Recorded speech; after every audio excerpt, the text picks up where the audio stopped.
Hello મિત્રો, રાધે રાધે. તો દેખો તો સવાર પડી ગઈ છે, પણ આજ તો સવાર લેટ થઈ છે મારા માટે, કેમ કે રાત્રે એકદમ આંધી તુફાન આવી ગયું વાવાઝોડું. તો દેખો કેટલું બધું ઉડીને આવ્યું છે, કેટલી રેત આવી છે. તો પહેલાં કીધું કચરો વાળી દો, પછી લાલાને ઉઠાડીને એમને ભોગ લગાવી દઈશું. તો દેખો પહેલાં કેટલું બધું ઉડીને આવ્યું છે એકદમ. એકદમ અમારે સાફ કરતાં કરતાં તો મારી લેબુડી લેવાઈ ગઈ હતી. તો દેખો પછી એકદમ સાફ પોતું મારીને કેવું ચોખ્ખું કરી નાખ્યું છે ને, પછી નહીં લીધું, માથું વાથું ધોઈને નાહી છું, કેમ કે એકદમ સેપટવાળી થઈ ગઈ હતી હું એટલા માટે. તો હવે સ્નાન કરી લીધું છે, પછી લાલાને જગાડીને ભોગ લગાડી દીધું.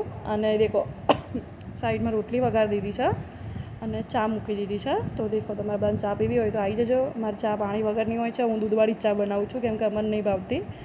તો દેખો ચા પી લીધો છે ને. બે જણા કેવા ઊંઘ્યા છે મારા પગ ઉપર, એક પગ ઉપર મારા પતિ ને એક પગ ઉપર મારા ભાઈ, અને સાઈડમાં જોવે છે લાફ્ટર શેફ. આજ તો અનુપમા નથી આવી એટલા માટે. અનુપમા ખબર નહીં 2 વખત જોઈ, પણ અનુપમા આવી નહીં.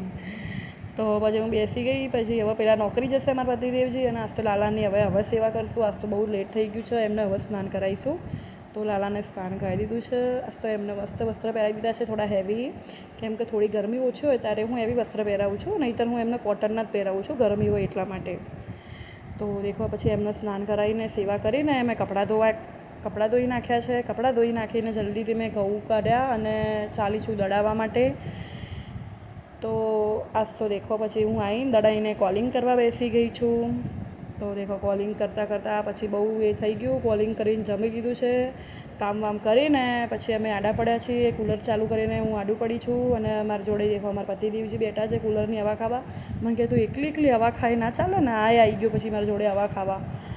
તો દેખો પછી અમે બધા ઊંઘ્યા, હું મારા ભાઈ સૂઈ ગયા, અમારા પતિદેવ જતા નોકરી. પછી ઊંઘી ઉઠીને હું બેસી ગઈ મારા પાછા કોલિંગ કરવા માટે, કેમ કે એક તો ખબર છે સ્ટાર્ટિંગનો મહિનો ચાલુ થઈ ગયો છે, એટલે હવે ટાર્ગેટનું એકદમ લોડિંગ ચાલુ થઈ ગયું, મગજમાં ટેન્શન કે ભાઈ ટાર્ગેટ કરવો પડશે.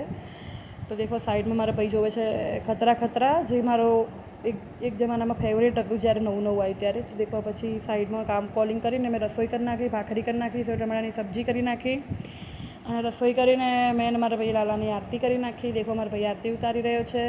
અને બસ આજના માટે આટલું. દેખો લાલાને સુવાડી દીધા છે, અને વાસણ કરીને હવે અમે બી સૂઈ જઈશું. તમને મારો વ્લોગ ગમ્યો હોય તો લાઈક કરો, શેર કરો, સબસ્ક્રાઈબ કરો, અને ભૂલતા નહીં કમેન્ટ કરવાનું. રાધે રાધે મિત્રો, થેન્ક યુ.